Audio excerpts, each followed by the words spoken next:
Hello everyone, it's Dr. Freemaster and welcome to my Sim3 Let's Create a World Tool tutorial. So today I'm going to tell you some basic things about the Let's Create a World tool, and basically I'm just going to tell you what you need to know to build a world like I do, or at least I'm going to explain the tools I use to build my own world, because as you have maybe noticed, recently I've started building a world for the Sim3, which I've also started doing a Let's Create series for, and some speed build series, and I got many comments saying that you wanted me to explain how I did it, so I decided to do a tutorial. So here we go. So this green space in the middle is your working area. Here you're going to create your world. The green part is your world already. So now I will first lead you through all the icons which we have at the top. And also I will learn you how to move through this program. So moving through this program is really easy. You can move by clicking the middle button on your mouse and just move in the direction you want to go to. So now I will show you what all the icons at the top of your working area mean. Because I have a Dutch version of the Let's Create a World tool, it might look different for you, but they do the same, so I will just translate it for you. So the first icon is for trees and roads. The part trees you won't be using very much, or at least I haven't used it very much yet, so I don't think it's really necessary. And the second part is for placing roads, which you will be doing of course, but I will go more in depth of placing roads later this tutorial. So the second icon is for placing lots, which you will be doing very much of course when you are creating a world, but I will go more in depth for this tool later this video too. The last of the three tools we have over here I think is the most important one, because this tool is to create the terrain of your world, which is of course very important, so we will start going more in depth of that directly now. In the terrain tool you will use the first icon the most. The other ones I have personally not used yet, so I don't think it's very important.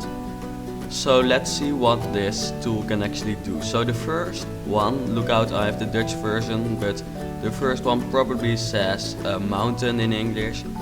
And that of course makes like a mountain with kind of a narrow top. I can change the size of how big I want the mountain to be by using the sliders which you see at the bottom. There I can, the first one is for the bigness, that's another word, for the size of the tool which you're using, and also the opacity and something else which I personally also see as opacity, but it kind of works different.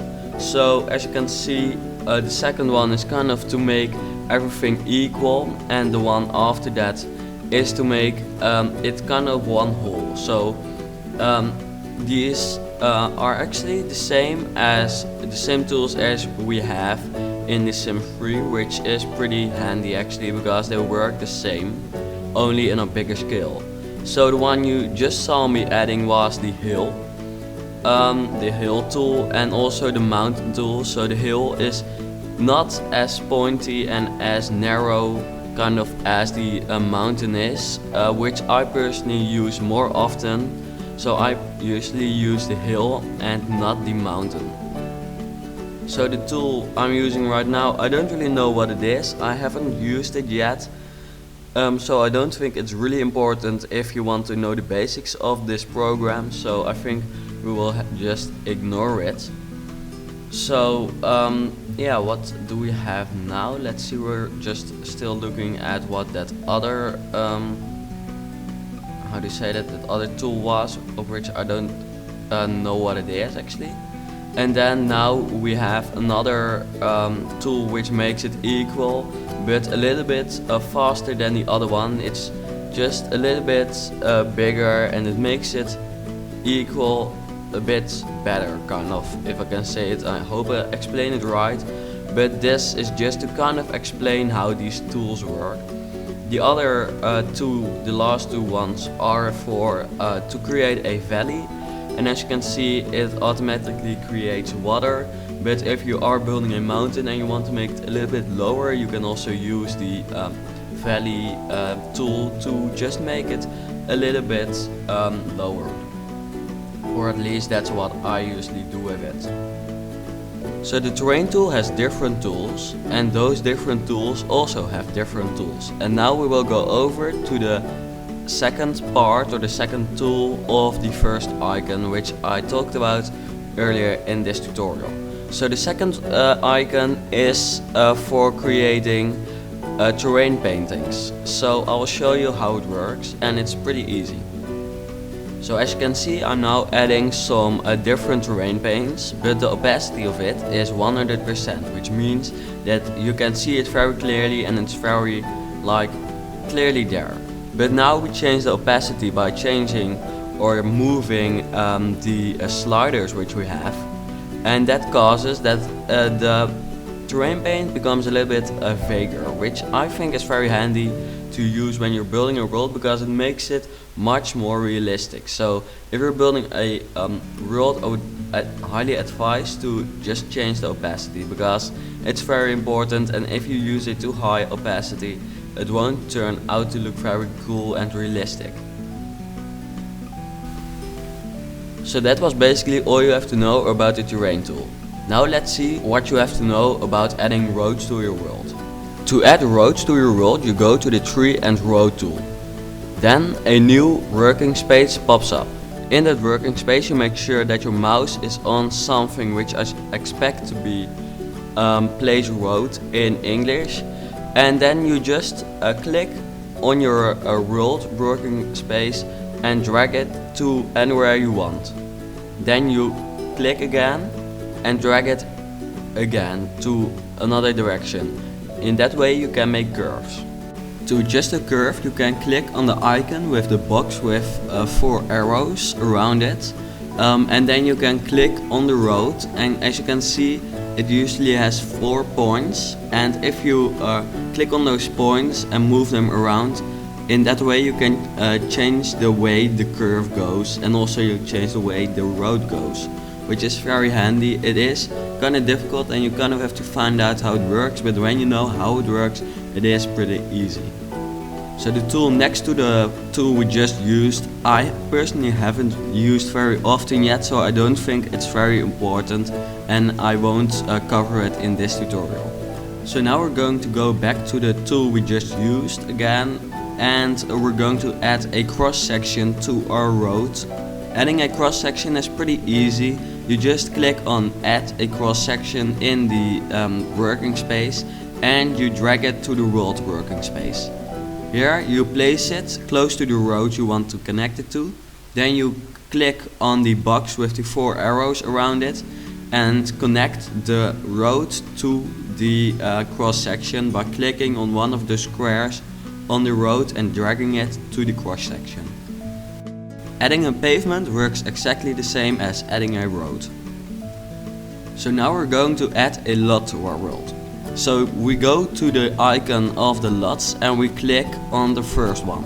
Then a message will occur which says that you have to add a new layer. So we're going to do that. At the left you see a box with layers. Then on the global layer, I think it's called, you right click and then you select add a new layer. Now you can go back to the lot icon, and here you're going to click on the place you want the lot to start. Then you go to the right or to the left, it depends on how you want the lot to go. Then you click again and you drag it, and in order to and in that way you can actually make a lot of different sizes. You can see the size of the lot in the right down corner. You can select what the lot will be used for directly when you've placed the lot. So now we're going to add trees and other objects to our world. This is very easy. You go to the box next to the box with the layers and you select trees, effects or items. It depends on what you want to add. So in this case we first go to items and we add an old car.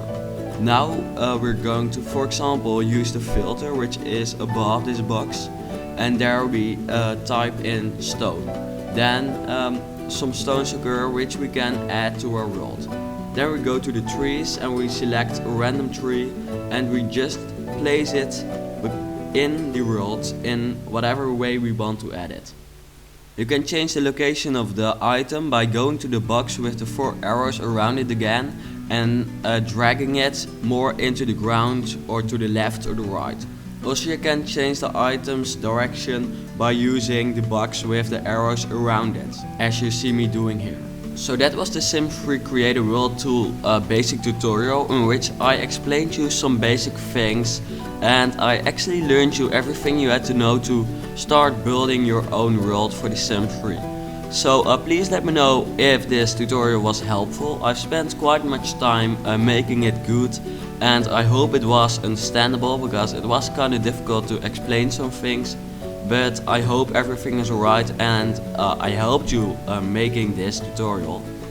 So yeah, thanks for watching it, and also yeah, good luck with building your own world.